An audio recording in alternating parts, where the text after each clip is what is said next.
Welcome back to Genesis Custom Sabers, and this is the debut and demo video of the new design that I've been working on for a number of months.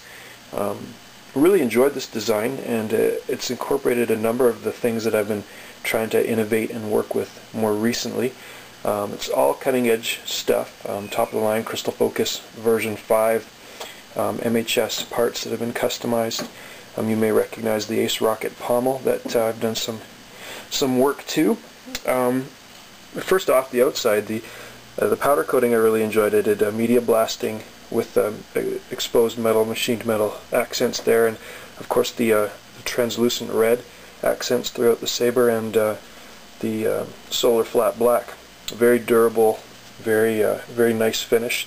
The gold is all brass. Brass CoverTech knob and brass kill key and buttons, and each has been powder coated with a clear coat so that it's not going to tarnish or age. So this saber is designed to look really pretty for a long time. You may recognize the bone element that I've been working on for some time, and I really enjoyed the bone on this one because it's not an overwhelming large piece of bone, but it's meant to kind of augment and accent the overall lines of the saber, a dark Sith kind of saber. So I'll give you a quick rundown of how it operates. Of course, you've got the kill key there. Now I put the recharge port higher up on the hilt with this one, simply because when you're using the saber, this kill key's never in it because you're ready to turn it on and go. The kill key's only in it when it's not being used. The blade goes in, blade retention screw. It's got a really nice red to the blade. It's a P4 red, so very bright, very vibrant red. Of course, the Crystal Focus 5, depending on the orientation of the saber, you get different ignitions. And of course, the auxiliary button, blaster blocks. Now this is my Shatterpoint sound font, so I'm going to switch over to Korriban. Do that with the auxiliary button. So hold it down to activate that font. So then you've got a more Sith sounding font. Saber handles really nicely.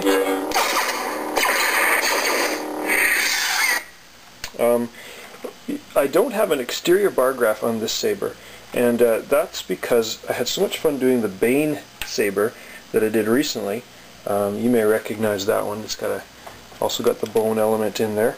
It's charging up right now, but the bone element on this one, actually, you can play with it a little bit. It's designed to be very durable when you're holding it, and I've tried to be very careful of the edges so that it doesn't pinch when you're using it. But you can, whoops, dangerous. Turn on the saber. You can duel with this saber. It's made to be very durable, and I'll show you exactly how that works. If you unscrew this tiny 440 screw, you can remove a piece of the bone, and this bone element that's remaining is resting on O-rings, so it doesn't rub against the powder coating there. And you can rotate the bone all the way around the saber to expose a crystal chamber and a bargraph. So I've got same kind of animations that I used with the Dark Bane saber on the bargraph in there. You can see some of the wires running, and I've got a red glass crystal.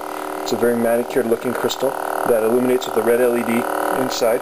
So this saber can be used either as a display piece, sitting on a shelf, or you can even wear it on your belt like this. It's pretty durable. You can even fight with it. You want to be careful that you don't jam your fingers in there and start moving stuff around. But it's all designed with rubber bushing so that it's really durable, and no matter how hard you hit the saber, it's not going to damage any electronics. Everything's run properly in there.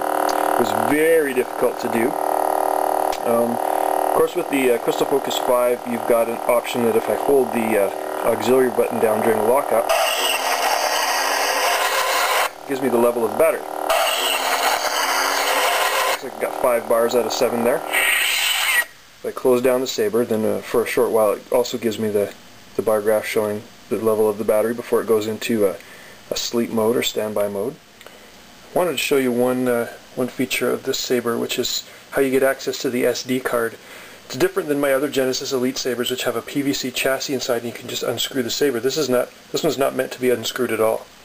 You notice the kill key's in. So I went back to an old way of doing this, simply because this piece that I really wanted right here in the saber has got a smaller inside diameter, so there isn't as much room to work with. I went with the AA size lithium-ion cells from AW, so it's a high-capacity battery pack, but it's smaller than the battery packs that I usually use. This one you unscrew the pommel, just like all the sabers that I used to make. And I always take my time with this. If you rush it, you wreck it. So I remove the pommel, and you'll notice that the speaker is mounted on a PVC piece there that it gets set nice and tightly when the pommel is screwed in, but when the pommel is screwed out, it just kind of floats out, and there's a clip there, so if you needed to, you could undo it. But I don't even recommend it to change the SD card. You just kind of roll it out of the way. You can see the Crystal Focus there. There's this little plastic piece that's part of the shield that covers the Crystal Focus so that it doesn't short circuit against the metal of the hilt. It doesn't rest against the metal of the inside of the hilt at all. These wires are all tightly compacted and run there, so I don't recommend anyone moving the wires around. You don't need to. Noting that the kill key is in, so you're safe to remove the card, all you need to do is put your finger up under this little guard, and it springs right out. And then I recommend for a saber like this, careful use of needle nose pliers. And all I do is I reach in there and grip the micro SD card, and you remove it, you put that in your little adapter. You can change the fonts, you can change the parameters and all the bells and whistles and features of the Crystal Focus. And you set it back in there when you're ready. You can see a little bit of pressure from your finger just pops it right back in nicely. So that's now set and ready to go. Sometimes what I like to do is before I reassemble the saber, I pull the kill key out to test it. Yeah, and you can hear it boot up nicely. So then I reinsert the kill key. I make sure the wires are run so that they're not going to be pinched. I just wiggle the speaker to make sure it's set down there the way it's supposed to, nice and properly.